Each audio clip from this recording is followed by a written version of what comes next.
तो आज हम इस वीडियो में डिस्कस करेंगे फूड प्रिजर्वेशन के बारे में। ठीक है, तो जबकि हमने जानते हैं कि चैप्टर 1 में हम लोगों ने पहले ही पढ़ा है कि फूड को हम किस प्रकार से प्रिजर्व करेंगे, उसके मेथड्स के बारे में पढ़ा। ठीक है, फूड को हम कैसे स्टोर करेंगे उसको हमने पढ़ा है। तो हम जो पका हुआ खाना है, जैसे कुक फूड है, उसको हम कैसे घर में प्रिजर्व करके रखेंगे उसके बारे में भी आज हम यहाँ पर डिस्कस करेंगे। जो फूड माइक्रो ऑर्गेनिजम्स के द्वारा या फंगस के द्वारा खराब कर दिया जाता है उसको हम कैसे प्रिजर्व करेंगे। हम लोग जानते हैं कि माइक्रो ऑर्गेनिज्म जब फूड पर अटैक करता है तो फूड को खराब कर देता है और उससे बहुत ही गंदा बदबू निकलने लगता है। उसके साथ साथ उसका टेस्ट भी बदल जाता है और कलर भी बदल जाता है। तो यहाँ प्रश्न ये उठता है कि क्या स्पॉइल्ड फूड एक केमिकल रिएक्शन है? इसके बारे में हम यहाँ डिस्कस करेंगे।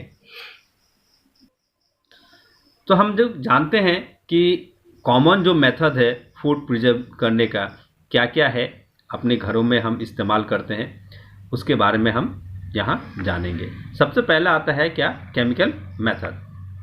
केमिकल मेथड में सॉल्ट और एडिबल ऑयल यानी कि खाने वाला जो तेल होता है वो सबसे कॉमन सब्सटेंस है जिससे कि हम फूड को प्रिजर्व करते हैं और माइक्रो ऑर्गेनिजम्स को ग्रो होने से रोकते हैं। इसी कारण से इसको हम प्रिजर्वेटिव कहते हैं। हम सॉल्ट और एसिड जो है प्रिजर्वेटिव के रूप में इस्तेमाल करते हैं, पिकल को प्रिजर्व करने के लिए, अचार को, और माइक्रो ऑर्गेनिज्म से उसके अटैक से बचाने के लिए। उसके बाद जो सोडियम बेंजोएट और सोडियम मेटाबाइसल्फेट ये कॉमन प्रिजर्वेटिव्स है। इनका इस्तेमाल हम जैम और स्क्वैशेस को खराब होने से बचाने के लिए इस्तेमाल करते हैं। उसके बाद जो है फूड को हम किस प्रकार से कॉमन सॉल्ट के मदद से उसको प्रिजर्व करके रख सकते हैं। कॉमन सॉल्ट जो कि यूज्ड किया जाता है मीट को, फिश को बहुत लंबा समय तक प्रिजर्व करके रखने के लिए। हम जब कच्चा मीट को काटते हैं उसमें नमक लगा करके उसको धूप में सुखा देते हैं। ठीक है, जिसके कारण से उसमें बैक्टीरिया का ग्रोथ जो है वो रुक जाता है सॉल्ट के कारण से। और सॉल्ट का इस्तेमाल हम करते हैं आंवला को भी प्रिजर्व करने के लिए, रो मैंगोज को प्रिजर्व करने के लिए, टर्मरिन को प्रिजर्व करने के लिए, एक्सेट्रा। शुगर के जरिए भी हम प्रिजर्वेशन करते हैं। कैसे करते हैं? जैसे जैम्स हो गया, जेलीज हो गया और स्क्वैशेस हो गया, इनको हम शुगर के जरिए प्रिजर्व करके रखते हैं।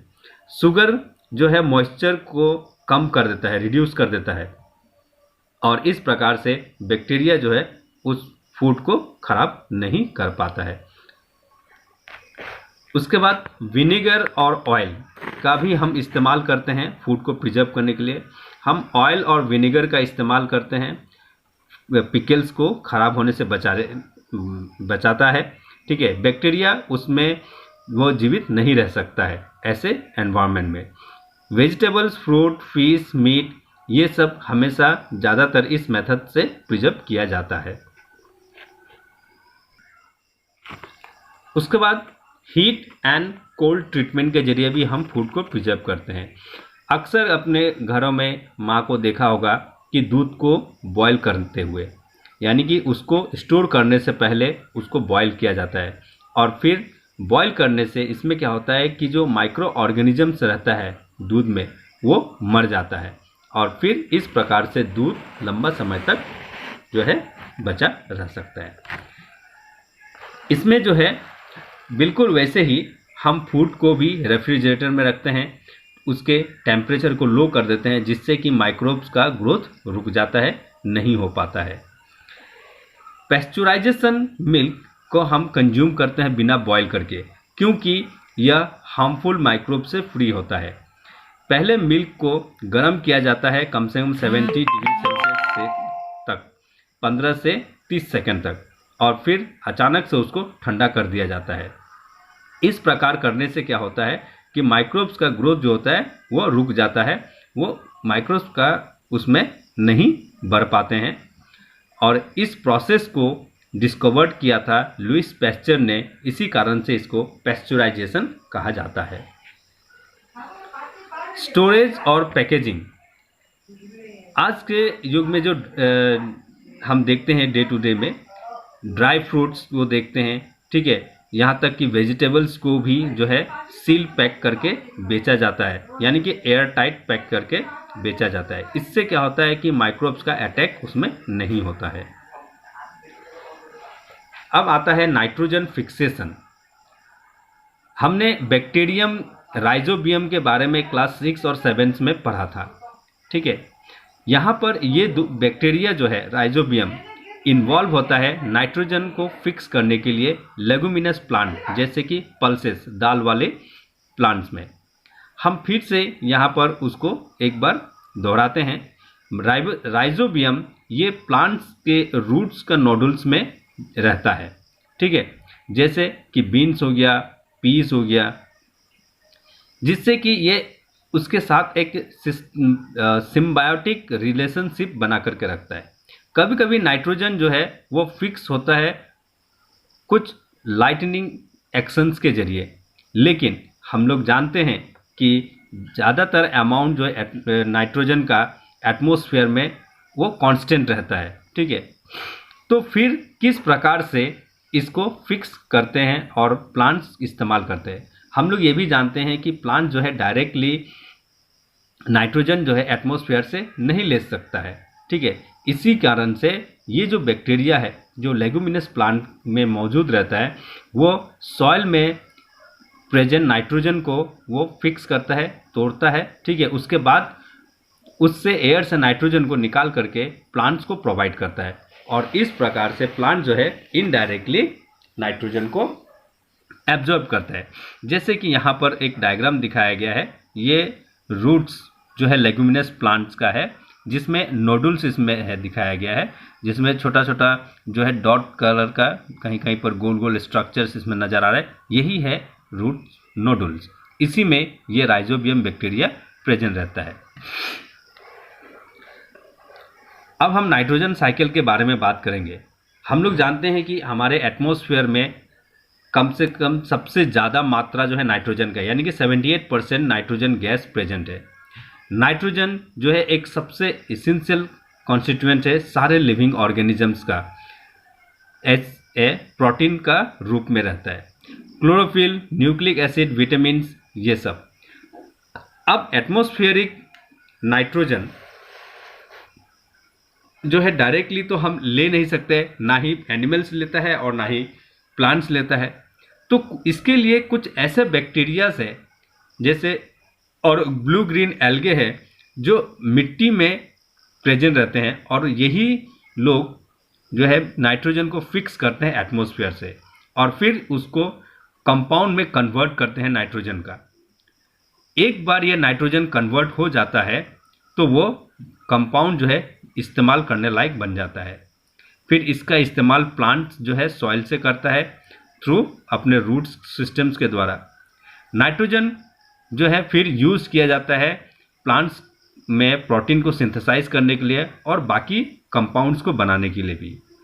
अब एनिमल जो है वो प्लांट्स को खाता है, तो इस प्रकार से प्लांट्स में मौजूद नाइट्रोजन जो है प्रोटीन के रूप में ये एनिमल्स में भी चला जाता है। और जब प्लांट्स और एनिमल मरता है तो बैक्टीरिया और फंगी जो है वो जो सॉइल में प्रेजेंट है वो क्या करता है कि फिर से उस नाइट्रोजनस वेस्ट को कन्वर्ट कर देता है नाइट्रोजनस कंपाउंड में, जो प्लांट फिर से वापस उसको एब्जॉर्ब कर लेता है। तो ऐसे ही कुछ और भी बैक्टीरियाज है जो कन्वर्ट करते हैं कुछ हद तक नाइट्रोजन को, गैसेस को, जो वापस एटमॉस्फेयर में चला जाता है। एज ए रिजल्ट ये होता है कि नाइट्रोजन का परसेंटेज जो है एटमॉस्फेयर में वो कम और ज़्यादा होते रहता है या फिर कांस्टेंट रहता है, फिक्स रहता है। यहाँ नाइट्रोजन साइकिल्स का डायग्राम दिखाया गया है। एटमॉस्फेयर में ये एटमॉस्फेरिक नाइट्रोजन है, ठीक है। इससे क्या होता है कि लाइटनिंग के जरिए ये कंपाउंड जो है नाइट्रोजन का सॉइल में आता है, ठीक है, और फिर एटमॉस्फेयर से नाइट्रोजन जो है फिक्स होता है बैक्टीरिया के द्वारा एटमॉस्फेरिक नाइट्रोजन को फिक्स करने के बाद बैक्टीरिया जो है इसको फिर क्या करता है कि नाइट्रोजनस कंपाउंड में कन्वर्ट कर देता है, और कन्वर्ट करके ये नाइट्रोजन जो है सॉइल में प्रेजेंट हो जाता है, अवेलेबल हो जाता है, जिससे ये नाइट्रोजनस वेस्ट उसके बाद क्या करता है कि बैक्टीरिया जो है फिर क्या करता है कि जब जानवर इसको इस्तेमाल करता है और उसके बाद जब मरता है तो फिर से बैक्टीरिया क्या करता है कंपाउंड को, नाइट्रोजन कंपाउंड्स को फिर गैसेस में बदल देता है, और ये गैसेस में बदलने के साथ साथ फिर से वापस वो एटमॉस्फेयर में चला जाता है। अब एनिमल जो है ये नाइट्रोजन जो कंपाउंड सॉइल में प्रेजेंट है इसको प्लांट के द्वारा एब्जॉर्ब किया जाता है, लिया जाता है, और फिर प्लांट से एनिमल में आता है, फिर एनिमल से नाइट्रोजनस वेस्ट बन करके जैसे एक्सक्रीशन हो गया, ठीक है, या फिर एनिमल मर जाता है तो वापस ये फिर सॉइल में मिक्सअप हो जाता है। सॉइल में मिक्सअप होने के बाद वापस उसको बैक्टीरिया क्या करता है कि गैसेस में कन्वर्ट कर देता है, और फिर नाइट्रोजन जो है वापस गैस के थ्रू बन करके वापस एटमॉस्फेयर में मिक्सअप हो जाता है। तो ये साइकिल कॉन्टिन्यूसली चलते रहता है इसी प्रकार से। तो इसी कारण से एटमॉस्फेयर में नाइट्रोजन का अमाउंट जो है वो कम नहीं होता, फिक्स रहता है। तो आज यहीं पर यह दूसरा चैप्टर जो है समाप्त होता है, ख़त्म होता है। हम अगली बार नेक्स्ट चैप्टर के बारे में डिस्कस करेंगे, ठीक है।